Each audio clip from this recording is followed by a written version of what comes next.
Programa Manhã Viva. Começamos agora a nossa TV Canção Nova Portugal. Bom dia, sejam bem-vindos a este programa. É uma alegria para nós nos encontrarmos no Manhã Viva. É o nosso encontro matinal aqui nessa TV tão abençoada que Deus nos deu, não é? E hoje o tema do nosso programa é um presente para mim, especialmente, que gosto muito do tema. E eu tenho certeza que quem está de casa também vai gostar muito de acompanhar a nossa conversa sobre a resiliência à luz da logoterapia. Se você não sabe o que é logoterapia, vai aprender muito também sobre resiliência na conversa que vamos ter com o Dr. Javier Calderón. Isso mesmo, um espanhol que está conosco hoje. Bem-vindo, Dr. Javier. Obrigado. Uma alegria receber aqui este logoterapeuta, psicólogo. Ele é presidente da Associação Portuguesa de Logoterapia. Veio de Lisboa de propósito para estar no Manhã Viva, para nos ensinar, nos dar essa formação nessa conversa que é sempre boa e onde encontramos sempre caminhos e luzes para vivermos bem, para a nossa vida, não é? Então, nós vamos aprender um pouco sobre adquirir essa resiliência que todos nós precisamos à luz da logoterapia. E para quem não sabe o que é resiliência, eu vou ler aqui um trechinho que foi deixado aqui pela nossa produção, né? Segundo o nosso dicionário, o Infopédia da língua portuguesa, a resiliência, nos termos da psicologia, é a capacidade de reagir a trauma ou dificuldade sem perder o equilíbrio emocional. No sentido figurado, consiste na capacidade de reagir e superar uma contrariedade ou situação de crise, faculdade de quem consegue lidar de forma positiva com fatores ou condições adversas. O que isso tem a ver com logoterapia? É o que nós vamos saber aqui na conversa com o Dr. Javier. E antes de nós começarmos a nossa conversa, vamos fazer o nosso momento de oração, pedindo a Deus que nos abençoe, como sempre pedimos aqui no programa. Começamos assim, pedindo: vinde Espírito Santo. Porque, na verdade, só o Espírito Santo pode nos conduzir, nos dar sabedoria, também de compreender o que nós vamos ouvir, que às vezes são conceitos que não são comuns, mas que nós precisamos pedir. Então, vamos rezar? Vinde, Espírito Santo, enchei os corações dos vossos fiéis e acendei neles o fogo do vosso amor. Enviai, Senhor, o vosso Espírito, e tudo será criado, e renovareis a face da terra. Oremos. Ó Deus, que instruíste os corações dos vossos fiéis com a luz do Espírito Santo, fazei que apreciemos retamente todas as coisas, segundo o mesmo Espírito, e gozemos sempre da sua consolação por Cristo nosso Senhor. Amém. Nossa Senhora do Rosário de Fátima, rogai por nós. E assim começamos bem a nossa conversa. Mais uma vez, bom dia, Dr. Javier. Bom dia. E aqui tem um pouco da sua jornada, não é, profissional? É especialista em logoterapia e análise existencial pelos Institutos de Logoterapia no México e no Peru.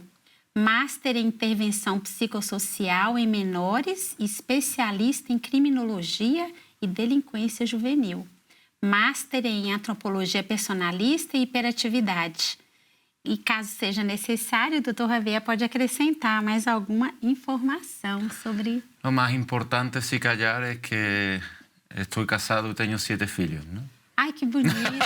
Para isso é preciso resiliência. Olha, o mais importante é que és casado. Quantos filhos? 7. 7 filhos. Louvado seja Deus. Uma delas faz anos hoje. Olha que bonito. A filha então, Marta. Para viver essa vida, realmente é preciso muita resiliência, de Sim, pai de 7, não é? Propriamente, Doutor Javier, mas conta para nós esse conceito, né? Que hoje a gente ouve muito falar da logoterapia, muitas páginas, muitos profissionais falando sobre isso. Às vezes de uma forma rasa, não é? Sim. Mas eu queria muitas. que o doutor dissesse para nós o que é a logoterapia. Entonces, la logoterapia debe ir siempre unida al termo análisis existencial. Sim. La logoterapia sin análisis existencial no existe. Por eso, bien, entonces la logoterapia, para que la gente lo pueda entender de manera fácil, es la cura da pessoa a través do sentido da vida. E o análisis existencial é o análisis da... É decir, o análisis ou a reflexão que a logoterapia faz em relação à pessoa humana. É decir, para nós poder curar uma pessoa ou ajudar a uma pessoa, primeiro temos que saber muito bem que é uma pessoa. Si yo no sé muy bien lo que es una persona, difícilmente puedo ayudar a una persona. Entonces, un análisis existencial trata de eso, ¿no? Fue fundada, la logoterapia y un análisis existencial fue fundada por el psiquiatra vienés, neurólogo y filósofo Viktor Frankl, Sim. Viktor Emil Frankl, que fue famoso por un libro, O Hombre en Busca de Sentido, que es un libro que he considerado uno de los 10 libros que más influenció en la historia de la humanidad. Yo lo que sí quiero esclarecer es una cosa, Sim. que me parece muy importante y que normalmente las personas no saben. La logoterapia no tiene como objetivo curar enfermedades psíquicas o trastornos psicológicos. Esto es muy importante. Es decir, para ser logoterapeuta no es preciso ser psicólogo. Entonces, y voy a explicar por qué. Porque la logoterapia solo va a prevenir, no solo curar, más trata la prevención y la cura de todas aquellas, por ejemplo, aquellos vacíos existenciales o frustraciones existenciales que surgen de conflictos por la ausencia de sentido. Pongo un ejemplo. Sí. En una depresión, por ejemplo, ¿la logoterapia tiene alguna cosa que decir? Sí, mas de manera complementaria. No es la terapia específica para curar una depresión endógena, es decir, interior por problemas de transmisores, ¿no? Más la logoterapia sería la terapia específica, por ejemplo, para la prevención del vacío existencial o las conductas que derivan del vacío existencial, como la drogodependencia, el suicidio, problemas que puedan surgir en los casales, que se derivan a la falta de sentido. Por ejemplo, hay personas que perdieron un sentido de lo que es un casal o de cómo deben vivir. Sí. Personas que perdieron el sentido de lo que es un trabajo. También la logoterapia se usa mucho en un ambiente laboral. Mas esto es muy importante porque la logoterapia es específica y trata solo de aquellos conflictos que derivan del vacío existencial o conflictos morales, mas no de natureza psíquica. En ese caso es complementaria, não é específica. Entendi. Não se siente... Muito. Ok. E muito importante, doutor Javier, esclarecer isso, né? Para ser um logoterapeuta, porque a gente percebe que hoje há muitos logoterapeutas. Então, não necessariamente a pessoa precisa ter uma formação em psicologia. No, porque la logoterapia no trata de trastornos psíquicos. Que es bueno que un psicólogo o un psiquiatra tenga formación en logoterapia. Sí, sí, porque puede ayudar más. Sí. Mas un logoterapeuta, o sea, la especialidad de logoterapia dura 3 años. Sí. No precisa de tener formación psicológica en una escuela de psicología. Sí. E eu queria que o doutor explicasse para nós como alguém nos acompanha de casa, como que eu sei se um logoterapeuta pode me ajudar ou se eu deveria procurar um profissional. Porque pode acontecer de alguém procurar um profissional de forma errônea e aquela pessoa não vai ajudar. Percibo a pergunta. Si o problema que a pessoa tem é claramente de ordem psíquico, por ejemplo, una depresión endógena. Endógena quiere decir que debe ser a la falta, bueno, a la carencia de sustancias en los neurotransmisores. Sim. Poderíamos dizer físico, depressão Sí, endógena. depresión são endógena que, causas sí, físicas. que surge de dentro, ¿no? Sim.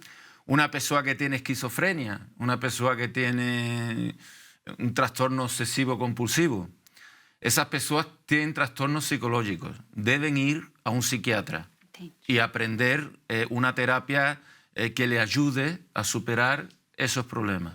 Cuando una persona siente que la vida no tiene sentido para ella, o sea, perdió un sentido, un joven, por ejemplo, que perdió un sentido de por qué, que debe estudiar, un padre de familia que perdió un sentido de lo que es vivir en la familia, ¿no? Una persona para la cual la vida es un absurdo, es una náusea, como decía Sartre, es algo que no me dice nada, ¿no? Tanto faz. Sí, ahí no hay ningún problema psíquico o Sí. psicológico, hay un problema existencial. Ahí es donde debe procurar un logoterapeuta, más que una ayuda psíquica que hasta puede ser perjudicar el bienestar del paciente, ¿no? Porque Sí. puede existir una confusión. Sí. Tratamiento es diferente. Sim, o tratamento é diferente. Nos tratamos a las personas desde el espíritu. Entendi. Doutor Javier, nós sabemos que existem várias abordagens terapêuticas, não é? Várias correntes, Graças a poderíamos Deus, sim. dizer assim, né? E a logoterapia é, então, uma delas, Exacto. uma dessas correntes. O que difere especificamente uma pessoa encontra na logoterapia que ela não encontra, por exemplo, em outras correntes, outras abordagens terapêuticas? Yo pienso que fundamentalmente la visión o la antropología que la logoterapia tiene muy bien estructurada Sim. de lo que es la persona humana. Nos consideramos que existen muchas teorías que son, o terapias que son reduccionistas, en un sentido de que ignoran la parte más importante o la dimensión más importante de la persona, que es la dimensión noética o espiritual. Cuando una terapia ignora la dimensión noética espiritual, está dejando al hombre determinado por los impulsos, no está a reconocer la libertad y la responsabilidad de la persona. Sí. Entonces Frank siempre fue un defensor de la existencia de la dimensión espiritual. Y eso existe realmente muy poco mismo en las escuelas de psicología. Existe un reduccionismo donde la persona es un animal evolucionado solamente, ¿no? Es mucho más que eso. La persona es mucho más que eso. Entonces, yo creo que la aportación más importante que hace la logoterapia en estos ámbitos é esta, não? Sim. E nós conhecemos um pouco a história do Viktor Frankl, né? Prisioneiro na Segunda Guerra, por os lugares onde passou. A gente percebe, doutor Javier, que ele realmente é um modelo, por isso que ele é o pai da logoterapia, podemos dizer assim. Sim, o fundador. Que ele viveu pai, para depois escrever, não é isso? Sí, es decir, yo a veces cuando doy formación a los alumnos que a veces tengo en los cursos de logoterapia, Sí. pues siempre el primer tema es explicar cómo la vida de Viktor Frankl en los campos de concentración nazi, en Auschwitz fundamentalmente, es un facto, un estudio de campo que demuestra, porque no podemos hacer una demostración científica mediante un tubo de ensayo, más también podemos hacer una demostración usando un campo, ¿no? Un estudio de campo de personas, ¿no? Entonces, él demostró que la logoterapia funciona. Yo creo que es una prueba, es un facto, Sí. es su experiencia y las bases logoterapéuticas que él enseña en ese libro, es mismo una prueba de que la logoterapia funciona, ¿no? De que puede ayudar a las personas a encontrar sentido mismo en los sufrimientos más increíbles. As respostas que o Frankl deu diante daquilo que ele viveu e a vida que ele viveu depois, né, doutor Javier? A vida que ele viveu, as pessoas que ele ajudou, o que ele construiu depois, né? Sí, como después veremos, ¿no? Cuando falemos más de resiliencia, Sí. más un proceso resiliente exige una nueva vida después de un trauma. Si no, y un crecimiento interior, si no, no hay resiliencia. Si Víctor Frank, después del campo de las vivencias, en un campo de concentración, se tuviese suicidado, pues no estaria eu aqui a falar, possivelmente, de Víctor Frank, não? Sim. Então, eu gostei disso que o Dr. Javier disse. Para nós, isso é muito importante. A resiliência, uma pessoa demonstra que ela tem resiliência quando ela vive uma vida diferente após um trauma, após uma situação difícil. Sí, es decir, la resiliencia, el concepto de resiliencia es nuevo, prácticamente. Sim.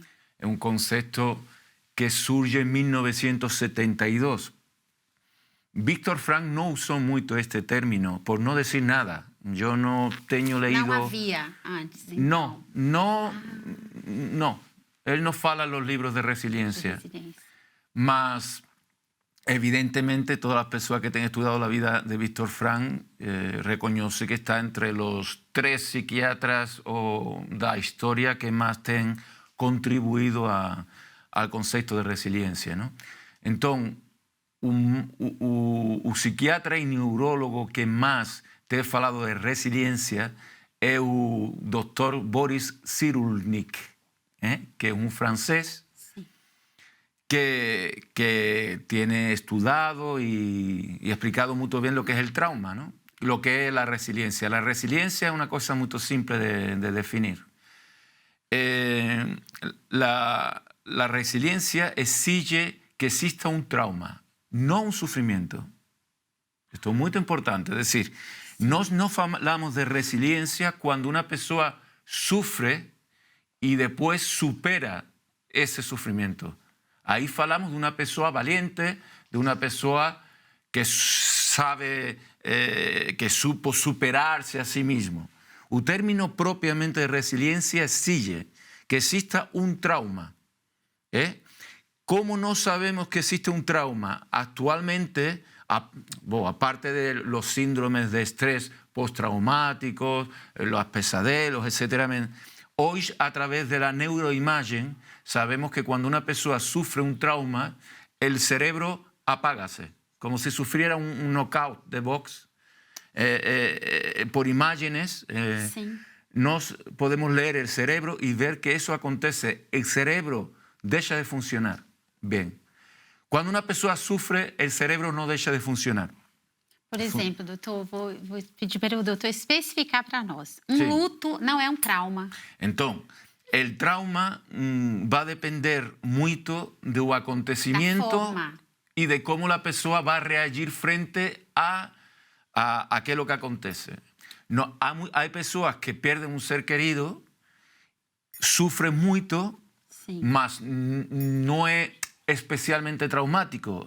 Eso puede acontecer, por ejemplo, cuando una persona ve que su papá es idoso y entonces ya está más preparado para lo que va a acontecer, que es el fallecimiento.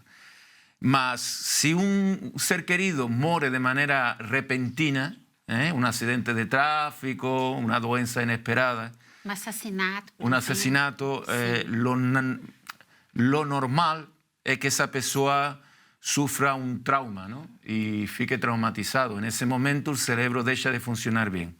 Lo importante en el trauma no es solamente el evento, el facto que acontece. Sí. Lo más importante es cómo es que nos, pasado un tiempo, representamos ese evento en nuestra cabeza.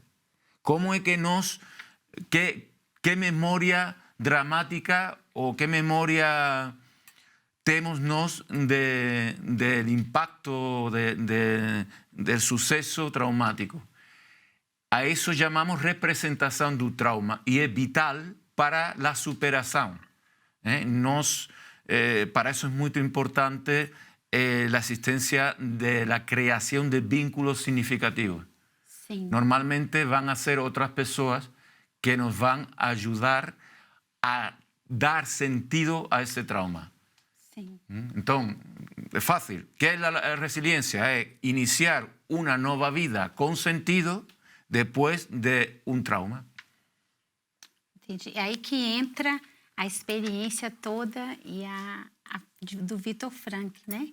Sí, de facto, yo acho que él explica en el libro O Homem em Busca de Sentido Sim. como el inicio de su ida o su saída a Auschwitz fue un facto traumático, porque él fala de choque. Él divide el libro en tres episodios o capítulos, Sim, ¿no? 3 Él fala del inicio, antes de entrar en un campo de concentración, sus vivencias en un campo de concentración y después su vivencia após un campo de concentración. Y si repara, en un inicio fala de shock. Entiéndese, yo personalmente lo entiendo como un shock traumático, ¿no? Él fala de que apagóse, ¿no? No sabía cómo hay que lidar con esa situación. Pronto. Entonces, por eso es que sí, Viktor Frankl fue una persona resiliente. No estamos a hablar de una persona que superó una dificultad o un gran momento de sufrimiento, mas estamos a hablar de una persona que superó un trauma, que é a resiliência. Perfeito. Ficou muito claro para nós, doutor Javier, trazer essa questão, né, da diferença de passar por um sofrimento ou passar por uma situação traumática. Exatamente. Olha, nós vamos fazer uma breve pausa na nossa conversa. Vamos para um momento de informação aqui no Manhã Viva, que toca também na temática das famílias. Nesta rubrica que vamos acompanhar de sustentabilidade, iremos descobrir algumas dicas de como tornar as casas mais eficientes. Acompanhamos essa rubrica, então, e já voltamos para conversar mais com o Dr. Javier.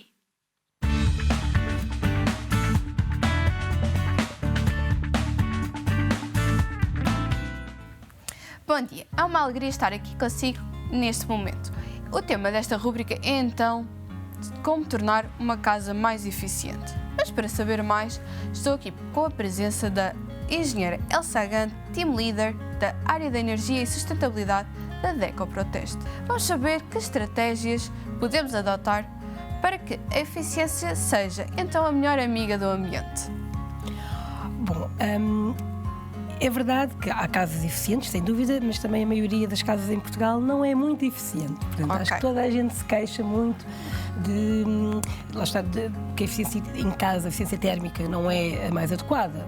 Pronto, e existem casas muito antigas, que também com os requisitos não eram os mesmos na altura da construção e portanto, é um problema que Portugal tem. Portanto, um problema da pobreza energética dos edifícios. Agora, em termos de consumidor, o que é que nós podemos fazer? Acima de tudo, e olhando um bocadinho para casa, há um ponto importante quando falamos em casa em geral, que é tentar sempre olhar muito para o isolamento. Muitas vezes as pessoas precisam de ou está frio ou porque está quente e compram um ar-condicionado ou compram um aquecedor, ou seja o que for, mas temos que pensar primeiro, tentar ver se a casa está ou não bem isolada. Por exemplo, coisas simples como calafetar uma janela, pôr algo debaixo da porta da entrada que às vezes entra ar por baixo. Aquelas janelas muito antigas, dentro dos possíveis, ir mudando, consoante o aumento do orçamento, por mudar a caixilharia para janelas mais eficientes. Por exemplo, colocar algum material de isolamento nas caixas dos stores. Portanto, ou seja, são tudo coisas que são importantes, porque por mais que tenhamos, por exemplo, um ar-condicionado a aquecer a casa, se houver estas perdas, estamos a gastar muita energia para poder aquecer. Portanto, acima de tudo, isso é logo o principal. E depois, por exemplo, pequenas coisas que todos podem fazer e não custa. No inverno, por exemplo, nos dias de sol, e Portugal há muitos dias de sol no inverno, abrir os stores, abrir tudo para entrar o sol e aquecer de alguma forma a casa. Depois, ao final do dia, assim que o sol começa a baixar, então sim, fechar todos os stores para manter o aquecimento em casa. No verão, ao contrário. também temos um país com muito sol e, portanto, no verão seria, durante o dia, manter os stores para baixo, nas divisões em que nós estamos a usar, é óbvio, no fundo, para que não aqueça, e à noite abrir as janelas, abrir os stores para entrar o ar fresco da rua e, de alguma forma, ir ajudando a arrefecer a casa, por exemplo. Sim. E depois temos também, dentro de uma casa eficiente, a questão dos eletrodomésticos que adquirimos, por exemplo. É importante olhar um bocadinho para os eletrodomésticos em casa e, se calhar, eu dou aqui uma especial atenção, por exemplo, ao frigorífico, ou à arca congeladora. Estamos a falar em equipamentos que estão a funcionar 24 horas sobre 24 horas. Porque, acima de tudo, é importante, ao final do mês, baixar o consumo de eletricidade em casa. A carteira agradece. E a carteira agradece. É assim, inicialmente custa, por exemplo, ter uma máquina de roupa mais eficiente. Pronto, é mais cara, mas ao final do mês vai saber bem. Pronto, não logo, mas depois vamos a perceber. Um bocadinho. E nós, nos nossos testes, nós quando publicamos na revista, muitas vezes até temos cenários para as pessoas perceberem. No fim de 4 pessoas, ao fim de quanto tempo é que esta máquina fica paga, por exemplo. Sim. Porque às vezes é importante. Eu percebo, todos nos custa, quando chegamos da compra, isto é mais caro, custa mais, mas se eu pensar o que é que vou poupar, se calhar ao fim de 3 a 4 meses está pago. Portanto, olhar realmente para a classe energética do equipamento e dentro do possível selecionar os que sejam mais eficientes. Portanto, eficientes, aqui estamos a falar com menor consumo de eletricidade. Isso é o fundamental. Por exemplo, isso também faz uma grande diferença, optar, por exemplo, pelo lâmpadas LEDs. Também já não são tão caras assim e fazem toda a diferença em face a outro tipo de lâmpadas. Então, são pequenas coisas que pouco e pouco. Exatamente, não precisa de como fazer logo tudo, a mudança toda, mas devagarinho vamos conseguindo poupar e ajudar o ambiente. Isso mesmo.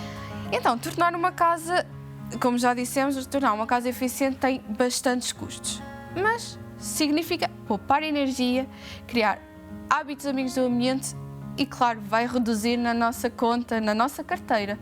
E, portanto, fico com estes conselhos. Até uma próxima, se Deus quiser.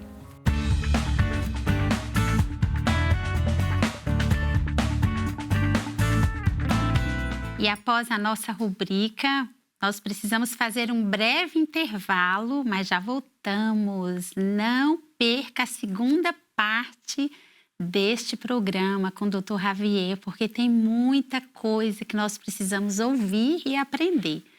Só um minutinho e já voltamos.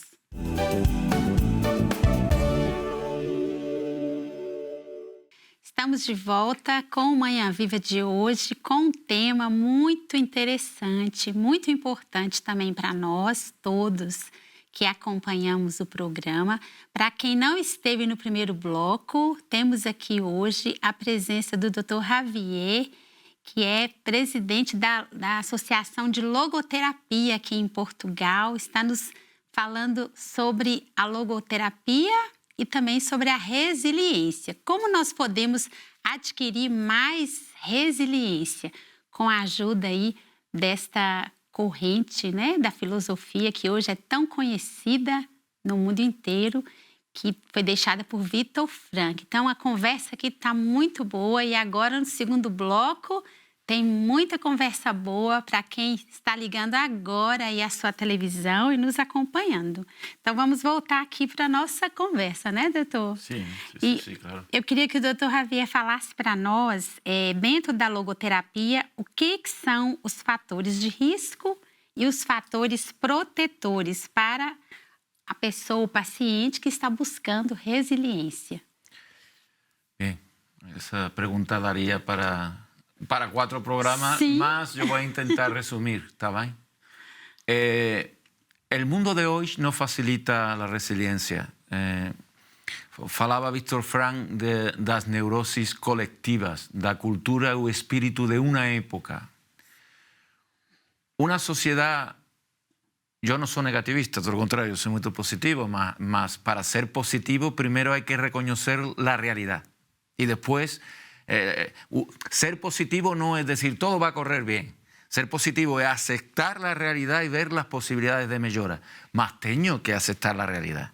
Entonces, la realidad que vivimos hoy es la de una cultura que está de personas con conductas adictivas muy peligrosas y que difícilmente pueden facilitar la resiliencia. Por ejemplo, la pornografía. la adicción a la pornografía, la adicción al TikTok, por ejemplo, ahora, ¿no? Las adicciones a sustancias, cualquier tipo que sea, ¿no? Las personas que superficiales, que dedican a pasar un tiempo con relaciones sexuales sin sentido. Entonces existe todo un ambiente consumista, relativista, que hace con que sea difícil tener un proceso resiliente exitoso. Entonces, uno de los factores de riesgo es la propia sociedad, la propia cultura que nos vivimos. El riesgo a nivel personal para una persona, y eso es un consejo que doy a las personas que nos están a ver, sí. Cuando una persona sufre, ya sea un trauma o no, lo primero que tiene que hacer es falar.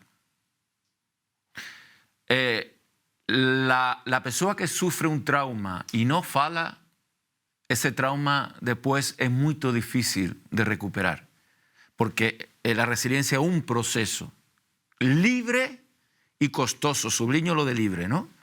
Yo quiero esforzarme y iniciar un proceso de resiliencia porque sé que voy a ser mejor persona y que voy a ayudar mejor a las otras personas. Ese es el sentido que puede tener, entre otros, ¿no? Entonces, es muy importante tener vínculos y vínculos significativos con otras personas que nos ayuden, falar con las personas, explicar lo que nos acontece, porque el mayor riesgo es el victimismo y el aislamiento. Sí. Y también aquella forma que a veces algunas personas tienen de reagir, que es la evasión, ¿no? ¿Cuántas personas son alcohólicas por el facto de tener sufrido el impacto de un evento, ¿no? Entonces,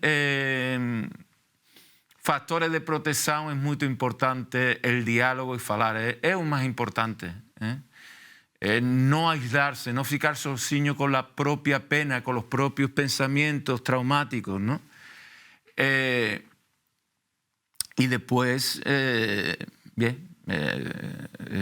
los protectores son esos para mí, ¿no? Hay una cosa también muy importante que fala Boris Cyrulnik, la persona que falé antes, y que yo concordo, mas en logoterapia no aceptamos determinismos. Es decir, las personas estamos condicionadas, no determinadas. Esto es muy importante. Si no, matamos la logoterapia y la persona humana. Es decir, pongo un ejemplo. Yo puedo tener un cancro. ¿Soy responsable de ese cancro? No. ¿Tengo control frente al cancro? No. Solo tengo control sobre una cosa, sobre cómo es que yo libremente me posiciono frente al cancro. ¿Qué actitud tengo yo frente al cancro? Sí. Una persona que, por ejemplo, pierde una pierna puede tener una actitud victimista y decir, drogarse, beber para esquecer y decir, la vida ya no es como era antes. Sí. Mas hay otras personas que pierden una pierna y después hacen un proceso de resiliencia y descubren que de esa manera pueden ayudar a otras personas que sufren lo mismo, que mismo sin querer ayudan por su ejemplo. En fin, tenemos muchos casos de procesos de resiliencia. Yo me lembré ahora, tengo un libro, está en español, en castellano, mas se puede adquirir en portugués. Es más fuerte que el odio. Entonces este señor llámase Tim Guénard. O Guénard, no sé cómo será. Más fuerte que el odio, sí. El nombre del libro. Bueno, este señor describe su vida. Sufrió, ficó encadenado por su madre a un poste de electricidad. Su padre lo batió cuando era pequeño, magólo, con violencia. Sí. Ficó 3 años en un hospital. Después tuvo que prostituirse, ejerció la prostitución. Y después de un proceso de resiliencia, ahora una persona que vive feliz con sus hijos. Superou, né? Superó eso. Es un libro muy interesante porque es un ejemplo de resiliencia muy grande. Decía que Boris Cyrulnik da mucha importancia, y la tiene, al apego que surge durante el embarazo Sim. y después del embarazo. Una persona que en su infancia sintióse protegida y tuvo una infancia con cariño, es más fácil para iniciar un proceso de resiliencia. Aquellas personas que no tuvieron esa familia, pues deberán procurar lo que Boris Cyrulnik denominaba tutor de resiliencia, que puede ser una persona cualquiera, un padre, un sacerdote, un amigo, un profesor, que le ayude a interpretar con sentido el trauma, ¿no? Sí. Mas ya digo que para nos logoterapeutas no determinamos un proceso de resiliencia a eso. Sim. É condicionado, não determinado. Mas muito importante que o Dr. Javier trazia é falar sobre a situação, né? A pessoa não guardar para ela, não se vitimizar, mas esse falar, né? Falar y sobre todo, es decir, otro ejemplo de resiliencia que yo conozco fue una rapariga española que en un atentado terrorista de la banda terrorista ETA en Madrid explotaron una bomba y tanto la mamá como ella ficaron sin piernas en un momento, ¿no?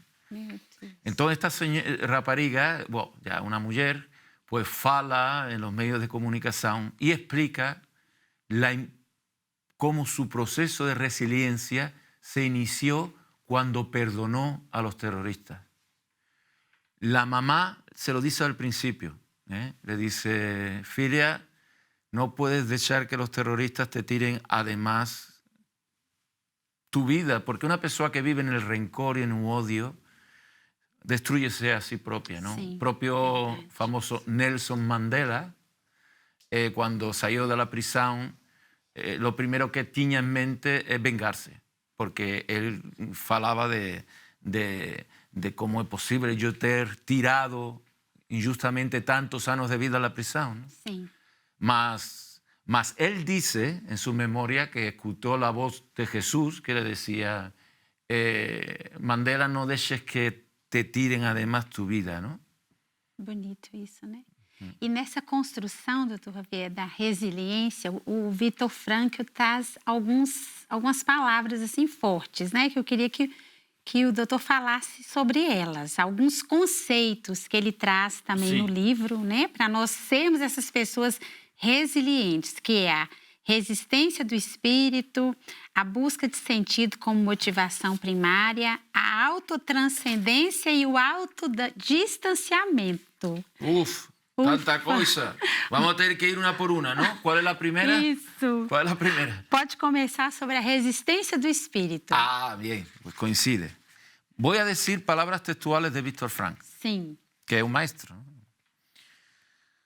Acho que hay una atrás aquí. Bien, dice: posso ver para além da desgraça de una situación o potencial para descubrir un sentido por detrás de esa situación y así transformar un sufrimiento aparentemente sin sentido en una conquista humana genuina. Y esta es la palabra llave. Estoy convencido de que en último análisis no existe una situación. No existe una situación. Sí. No, existe menos... No. No existe una situación que no contenga dentro de ella la semente de un sentido de vida. Que bonito. Segunda frase, que es la que me hizo a mí ser logoterapeuta. Sí. Yo me enamoré de esta frase. Sim. Todo puede ser tirado de un hombre, menos una cosa, la última das libertades humanas para escoger una actitud, para escoger un propio camino en un conjunto de circunstancias. Es decir, yo cuando leí esa frase me sentí verdaderamente libre. Porque es así. Es decir, no podemos escapar de los condicionamientos y circunstancias externas que no controlamos. Sim.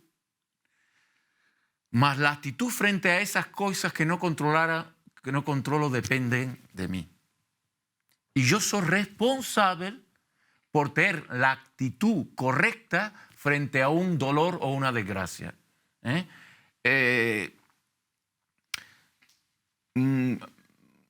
Una persona puede sufrir una depresión. Otra frase que Víctor Frank, y para nosotros los logoterapeutas es muy importante. Entre el estímulo y la respuesta hay siempre un ámbito de libertad. Por muy pequeño que sea, para nosotros el victimismo no existe. Sim. Una persona que sufre una depresión y se suicida, Sim. me cuesta acreditar que no tenga un ámbito de responsabilidad por muy pequeño que sea. Porque hay otras personas que sufriendo depresiones mayores no se suicidan. Sim. ¿Sí? Una persona que sufre la pérdida de un ser querido y pierde-se en un alcohol o en conductas adictivas, Sim. es libre y responsable de hacer eso. Hay otras personas que no hacen eso. Es lo que decía Víctor Frank y descubrió en los campos de concentración. Ante las mismas circunstancias de sufrimiento, unos que eran una minoría Dava uma tenían una resposta. actitud y una respuesta adecuada. Sí. Otros no. Exatamente. É possível dar outra resposta, né? Es decir, eso no, es tremendamente liberador. Lo que Sí. acontece es que las personas tienen miedo al sufrimiento y esto cuesta. Es decir, la logoterapia, ejercer la logoterapia, cuesta, una palabra que ninguém quiere escuchar hoy, esfuerzo. Esforço. Todo lo que es valioso en esta vida Sim. tiene esfuerzo detrás. E a própria resiliência, para se adquirir, é preciso o nosso esforço. Evidentemente, es un proceso continuo de esfuerzo. Sim. Más que el proceso resiliente más bonito que existe en la naturaleza y que explica muy bien lo que es la resiliencia, es la ostra. La ostra, la ostra marina. Sim, Bien. claro. La ostra, cuando es ferida por un grado de arena, comienza a tirar una sustancia que nos llamamos en España nácar, y producto de esa ferida aparece una pérola.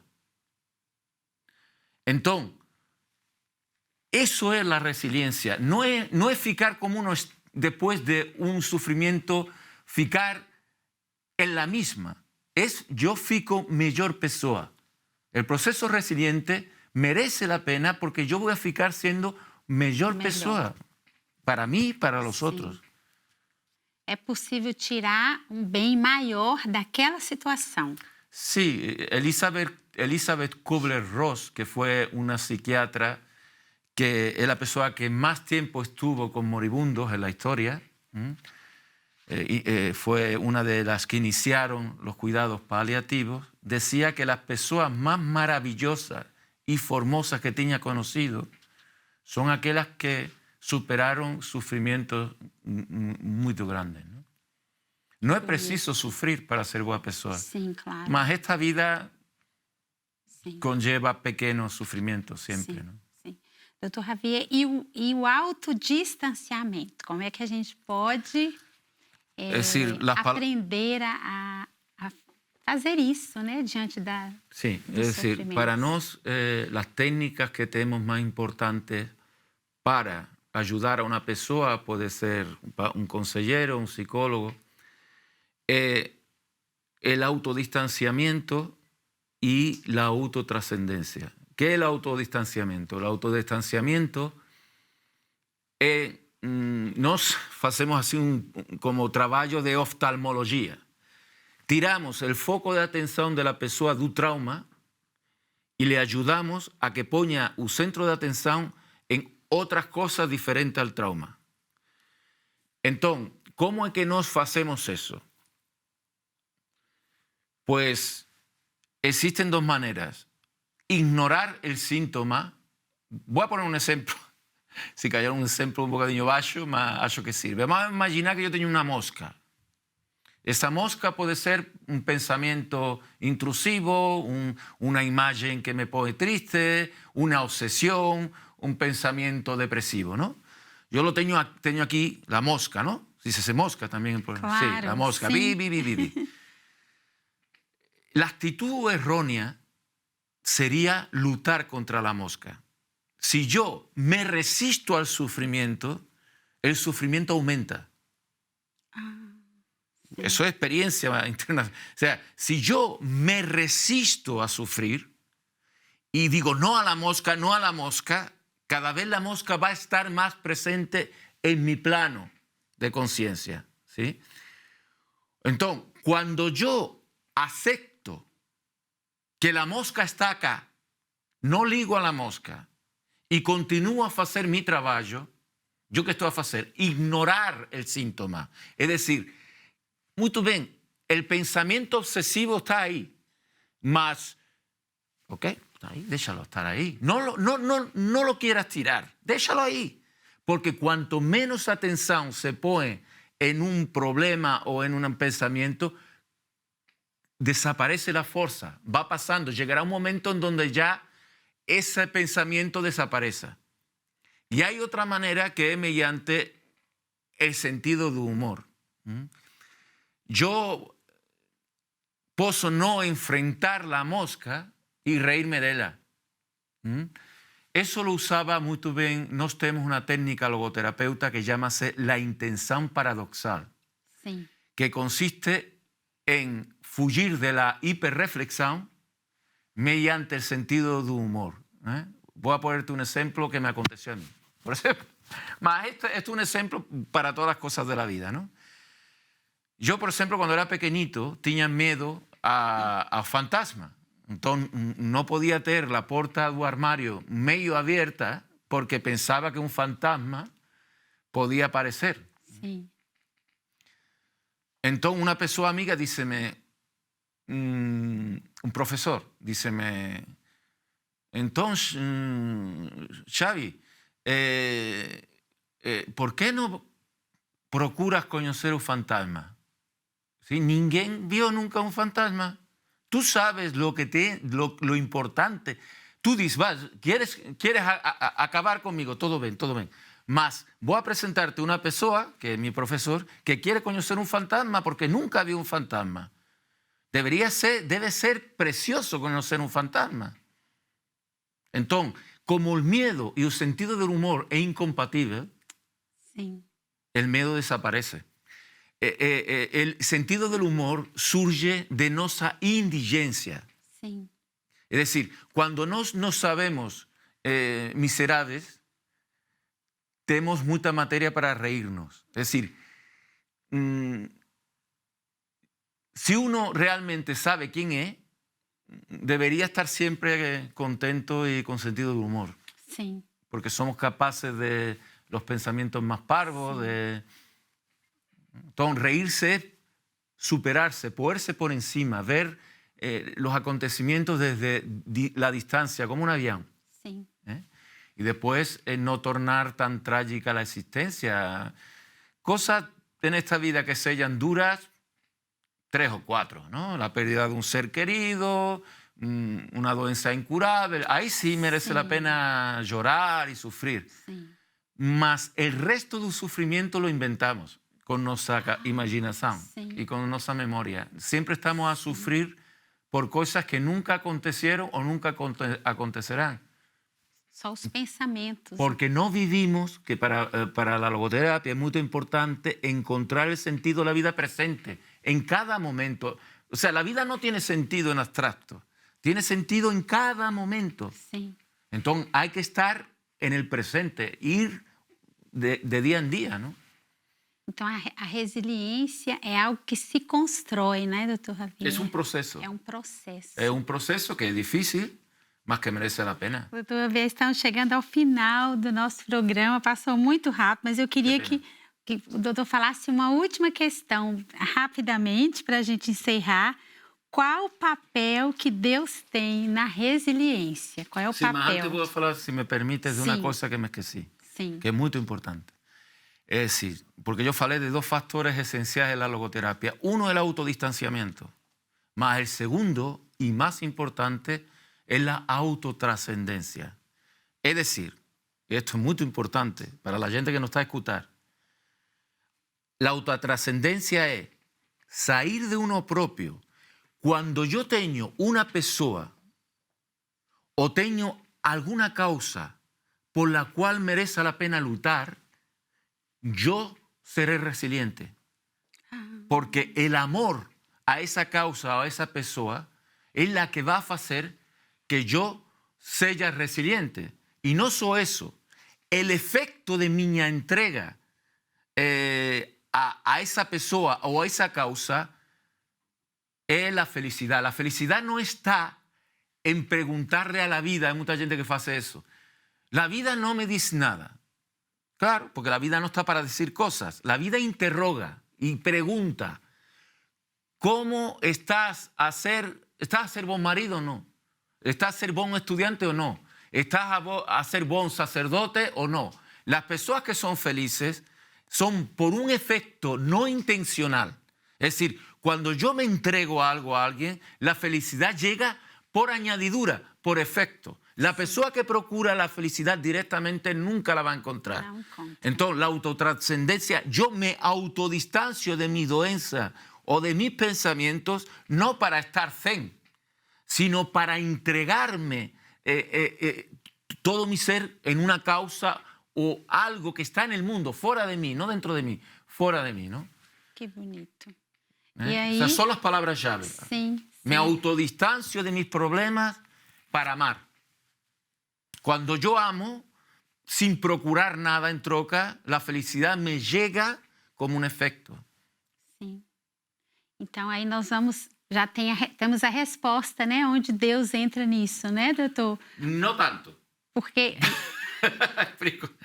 Porque, es decir, en logoterapia, cuando falamos de Dios, falamos de suprasentido. Entonces, nos podemos no captar el sentido de algo que me acontece, mas sabemos que tiene un sentido y que ese sentido, el suprasentido contiene ese sentido. Pero en relación a Dios, está demostrado científicamente, esto es muy triste decirlo así, por ejemplo, para un teólogo, ¿no?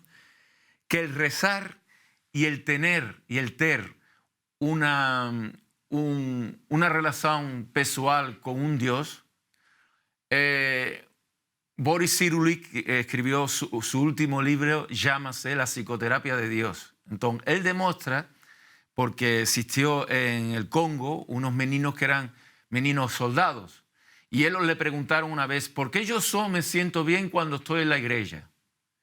Y entonces este hombre, que yo pienso que es judío, pues comenzó a estudiar eso, ¿no? Y él descubrió que de las tres religiones, la que más propicia la resiliencia es la cristiana. En último término, la musulmana, y en medio, la judía. Sí. ¿Por qué? Porque al verse a Dios como Padre, existe ya un apego. No es la misma cosa una persona que vive como orfa, como a alguien que no tiene Padre, que una persona que vive amparada y se siente protegido por una mano providencial y paternal.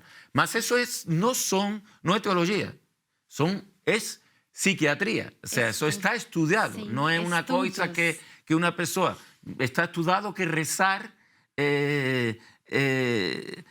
pues cuando una persona reza, el cerebro desprende oxitocina, que es la molécula de la felicidad. Cuando uno hace meditación, eso es así. Sí. Las personas que no hacen eso, a veces tienen una vida llena de cortisol, que es la sustancia del estrés, del no sentido, ¿no? Del no tener sentido. O sea, que hoy hay estudios neurológicos que demuestran que es mejor estar junto de Dios que no. É melhor estar junto de Deus. Doutor Javier, chegamos ao final do nosso programa. Uma pena. Podíamos estar aqui a falar até amanhã. Podíamos mesmo. Sim, são temas muito interessantes. Muito interessante. Nós queremos agradecê-lo. Eu que agradeço. Pela presença, foi mesmo uma bênção. Eu tenho certeza que quem acompanhou esse programa tem uma nova visão, né? Até mesmo da vida. Quero agradecer. Sí, yo quería decir que aquellas personas que sufran de este tipo de vacío que falamos, Sim. pues pueden ir a nuestro site de logoterapia Sim, claro. y enviar un email y decir un problema que tiene, ¿no? Sí. Y desgraciadamente la logoterapia no es muy conocida en Portugal, ¿no? Sí. Entonces hay pocos centros, ¿no? Sim. Mas, na medida de nossas possibilidades, podemos ajudar. Obrigada. A nossa produção vai colocar esse endereço, já está aí colocando esse endereço, que também e essa ajuda, né, que o site aí oferece para quem nos acompanha. E assim nós agradecemos, então, Deus lhe pague, obrigada. Obrigado a ti. Bom trabalho, boa missão, né, que é uma missão muito grande que o Dr. Javier tem. Sim, sim, sim. Deus abençoe. E nós, assim, também nos despedimos quem está em casa, que acompanhou. Agradecemos ao nosso benfeitor que mantém essa programação no ar. Deus lhe pague, bem-haja. E assim, deixamos um abraço. Até o próximo Manhã Viva, se Deus quiser.